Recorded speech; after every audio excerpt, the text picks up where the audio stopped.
Olá, pessoal.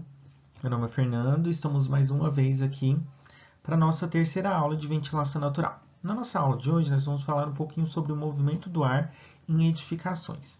Vem com a gente? Então, primeiro a gente tem que entender como a ventilação natural ela acontece, né? Ela acontece de duas formas, né? Primeiro, pela diferença de pressão se atingir uma determinada superfície e pela diferença de temperatura no interior da edificação, né? No espaço interno, enfim. Então, vamos lá. Primeiro, né, pela diferença de pressão. Ela é produzida pela força da velocidade do vento ao atingir uma determinada superfície, como eu havia dito.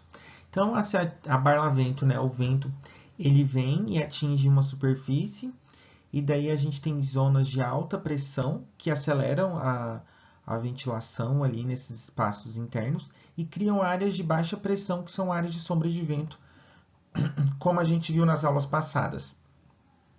Então, ao se formar isso, né, a gente tem uma aceleração da velocidade da ventilação natural e também a formação desta.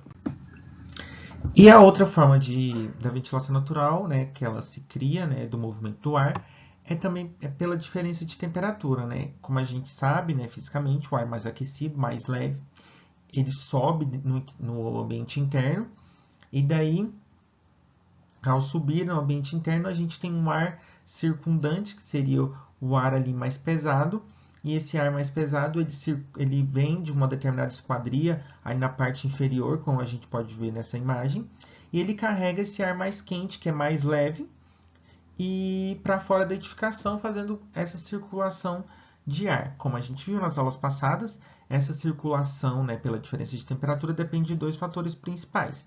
A altura da abertura de entrada e saída tem que ser bem dimensionada, e a diferença de temperatura entre o ar aquecido e o ar circundante. Então, né, pessoal, a gente viu, né, como a ventilação natural é formada, né, pela diferença de pressão e diferença de temperatura. E agora a gente vai entender, né, ver qual seria a velocidade média da ventilação natural, né, ao entrar dentro da edificação, considerando para além o seu entorno, a rugosidade do entorno, que a gente calculou lá na aula passada, que era movimento do ar na escala urbana. E agora a gente tem que considerar um outro fator importante, que seria o ângulo de incidência é, do vento, né, ao atingir uma determinada superfície, né, para entrar a edificação, né, a entrar dentro da edificação.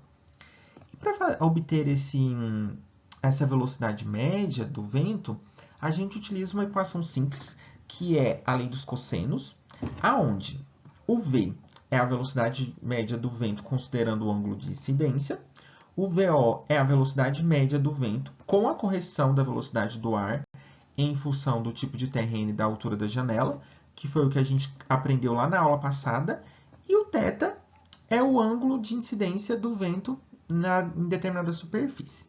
Para ficar mais claro, a gente vai fazer um exemplo ali no slide seguinte. Nesse slide, como a gente pode ver, a gente tem aqui estimar a velocidade média do vento na primavera, que entrará pela janela de um edifício localizado no centro da cidade de Florianópolis, situada a 10 metros do nível do solo e voltada a norte. O ângulo de incidência do vento na fachada em estudo é de 45 graus em relação à normal da superfície. Então, considerando o ângulo, primeiro a gente tem que obter o V ali, que seria o valor corrigido, né? Como a gente fez lá na aula passada, que a gente considera a altura da janela e também aonde ela está localizada. Eu peguei aqui o mesmo exemplo da aula passada, que deu 2,69 metros por segundo, aonde V é igual a VO, né, que é o que a gente viu ali na fórmula anterior. E para a gente obter esse valor, né, a gente aplica agora aqui nesse slide seguinte. Então, o VO seria 2,69 metros por segundo, que foi o valor da correção, né, considerando o entorno, rugosidade do entorno, e o ângulo de 40, e o θ, que seria o ângulo de 45 graus. Aí agora é bem simples, nessas tabelas tem todos os ângulos, né, que a gente precisa, né, que a gente pode calcular. E daí a gente substitui os valores, onde V é a velocidade média interna considerando o ângulo de incidência, vezes a velocidade corrigida, igual a velocidade corrigida, vezes o cosseno de 45. E a gente tem como velocidade média, ao entrar dentro da edificação, 1,90 metros por segundo. Observem que, só corrigindo o valor, a gente saiu de, se eu não me engano, no slide anterior, 6 metros por segundo para 2,69. E agora a gente foi para 1,90, considerando além de todas aquelas questões da rugosidade, da localização, do entorno de localização dessa edificação, a altura da edificação, e agora considerando o ângulo de incidência. Então, a gente tem uma redução da velocidade média do ar ao entrar dentro da edificação. Aqui a gente tem outro exemplo que vocês vão fazer, mas vou passar aqui rapidão. E durante a aula a gente faz juntos. E entendendo isso, como funciona, como o vento é produzido, como a gente corrige essa velocidade média considerando toda aqueles velocidade média da ventilação, considerando os fatores supracitados anteriormente, a gente pode partir agora para entender a ventilação nos espaços internos, que é tratada da seguinte forma, o fluxo de ar no interior da construção é determinado por muitos aspectos, dentre eles a tipologia das aberturas, a localização das aberturas, a dimensão das aberturas de entrada e de saída, os elementos externos próximos às aberturas e a configuração interna dos espaços. Vamos primeiro falar sobre as tipologias das aberturas. É interessante a gente observar que cada tipo de janela tem uma área útil que considera que tem uma área útil de entrada de ventilação natural. Por exemplo, o tipo de ventilação de esquadria guilhotina e correr, ela tem uma porcentagem de abertura de 50%, Ao contrário, de abrir, onde a gente consegue ter uma área útil de 100% de entrada de ventilação natural. Já a basculante, ela depende do seu ângulo, da sua inclinação, do seu ângulo de inclinação. Então, por exemplo, se ela estiver a 30 graus, a basculante, a gente vai ter apenas 13% de área útil de entrada de ventilação natural. Enquanto, considerando, por exemplo, 45 graus, a gente vai ter 30% de entrada de ventilação, 60 graus, 50%, e de 90 graus, se ela for a 90 graus, a gente vai ter 100% de área de ventilação. A Maximiar também se comporta ali, bem da mesma forma que a basculante. Então, entender isso é muito importante para a gente, na hora de definir as tipologias de janelas, Lembre que lá no trabalho de vocês vão ter que dizer qual tipo de janela vocês escolheram para cada ambiente, considerando as funções dos ambientes e o tipo de janela. E por que foi definido isso, Ainda sobre a tipologia de aberturas, a gente também tem que considerar que as venezianas móveis, elas permitem a regulagem do fluxo de ar dentro da edificação, Então, por exemplo, a gente está no inverno e eu não quero que o fluxo de ar atinja o meu corpo para que eu não fique em desconforto para frio. Então, uma veneziana que direcione a ventilação para o teto seria uma estratégia interessante apenas para renovação de ar. Mas, por exemplo, eu quero esse direcionamento para o meu corpo, uma veneziana 90 graus, como a gente pode perceber na terceira imagem, seria uma outra solução interessante para esse caso. Já a última imagem, onde a gente tem um direcionamento para baixo, seria uma estratégia, por exemplo, para uma esquadria muito alta, por exemplo, em fita alta, e que eu quero direcionar essa ventilação direto, para o meu ocupante, justamente no verão, por exemplo, para resfriar o corpo dele. Então, seria uma outra solução interessante. Desse modo, perceber para além da área útil da tipologia de abertura, é importante também entender os tipos das venezianas, principalmente quando elas são móveis, pois elas fazem influência no direcionamento do fluxo de ar no espaço interno. Agora a gente vai falar um pouquinho sobre a localização das aberturas. Aqui a gente tem dois casos, né? Nas imagens superiores, a gente percebe o direcionamento da ventilação a 90 graus, enquanto na imagem inferior seria a 45. Vamos falar um pouco sobre as imagens superiores. Nessa primeira imagem, a gente tem aberturas opostas centralizadas, aonde cria-se um corredor, né, de fluxo de ar e nas laterais uma sombra de vento, aonde a gente não tem nem recirculação e também pouca troca de ar, justamente porque o ar está estagnado. Enquanto na segunda imagem a gente tem aberturas diagonais, também opostas, e a gente percebe mais uma ocupação melhor ali do fluxo de ar ao percorrer no interior desse espaço interno. Na terceira imagem, onde a gente tem aberturas também opostas, mas laterais ali, não centralizadas, a gente tem bem parecido ali com as centralizadas, né? Uma ventilação passando, né? Criando uma ventilação bem delimitada ali, com uma leve recirculação de ar. Já 45, né? Para esse mesmo tipo de aberturas laterais, a gente não percebe tanto que o vento ele está tão retilíneo assim, né? Tão reto. Ele tem um movimento maior, ele cria uma ondulação maior porque o vento está atingindo a 45 graus. Já quando a gente vai para a centralizada, a gente vê uma mudança de percurso do fluxo de ar muito diferente da quando está atingindo a 90 graus, né? Esse movimento ali, ele acontece de maneira mais uniforme dentro do ambiente como um todo, né? Assim como também nas aberturas diagonais a 45 graus, que também acontece um movimento assim, não tão diferente quanto a 90 graus, né? Mas existe um movimento de ar muito interessante. Então, prestar atenção na localização das aberturas é de suma importância na hora de fazer um projeto de arquitetura, visto que essa seleção, né, da localização das aberturas que você vai conseguir atingir melhor um fluxo de ar, uma corrente de ar melhor dentro do seu espaço. E além disso, né, falando ainda das localizações de aberturas, agora a gente falando um pouco sobre as aberturas adjacentes, né?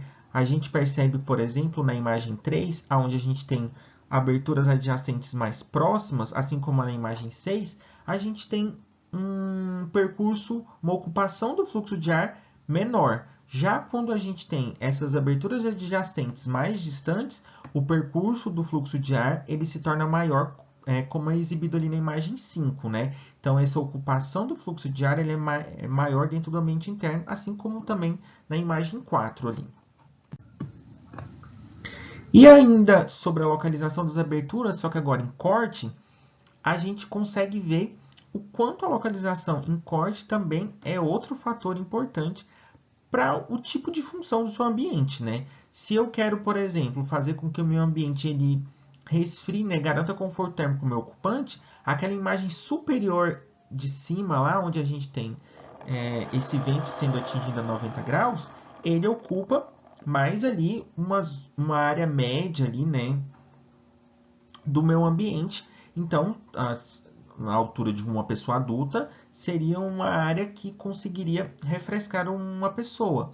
Mas, por exemplo, nessa imagem, abaixo da seta azul, onde a gente tem aberturas em cortes mais na área superior desse ambiente interno, a gente tem um ar circundante mais na cobertura. Então, para carregar, por exemplo, aquele ar menos denso, quente, é uma estratégia interessante para resfriar a edificação. Mas, por exemplo, a gente não consegue garantir o conforto térmico para o usuário ali, porque a gente tem um fluxo de ar direto no corpo dele.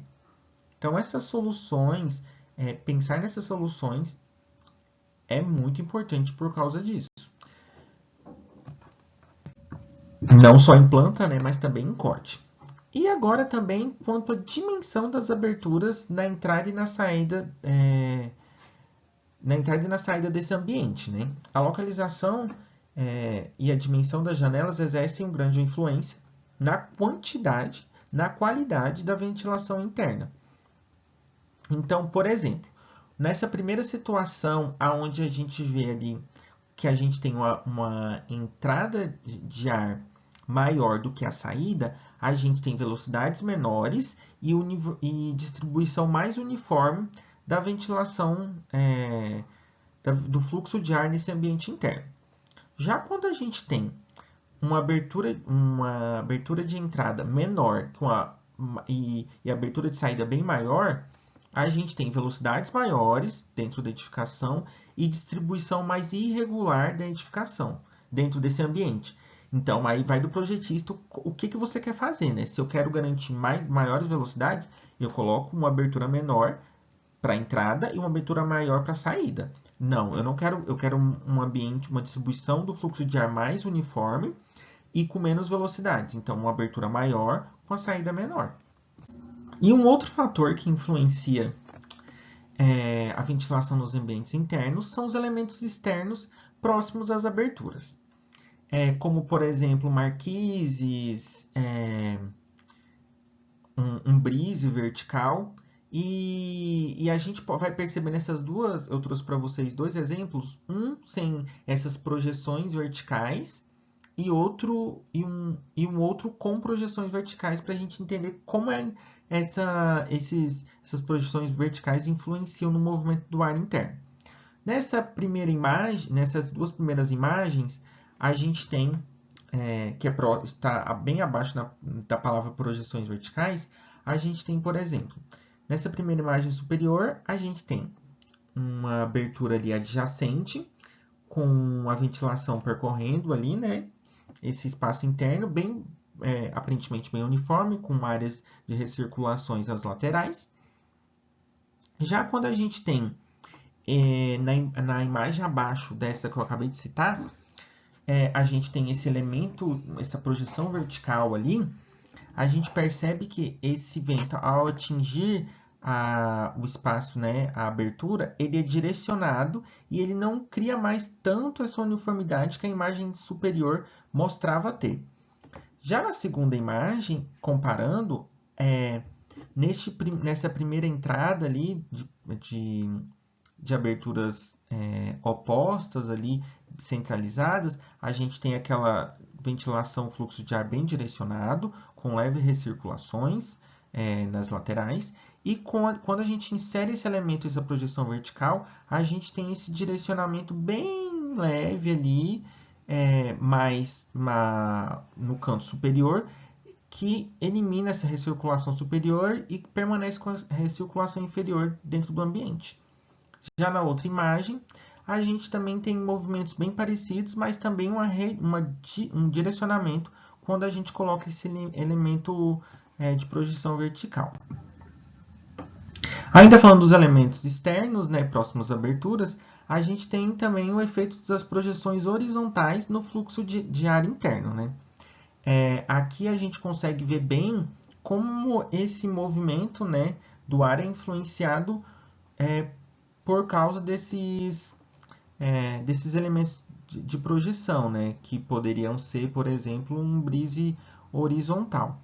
Nesse brise horizontal, por exemplo, a gente consegue perceber que ele consegue direcionar o vento para ali ter uma leve recirculação de ar para resfriar uma pessoa, por exemplo, um ocupante interno.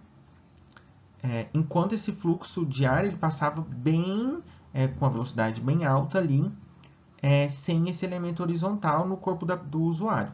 Então, perceber isso é bem interessante. E, por fim, a gente tem a configuração interna dos espaços, né?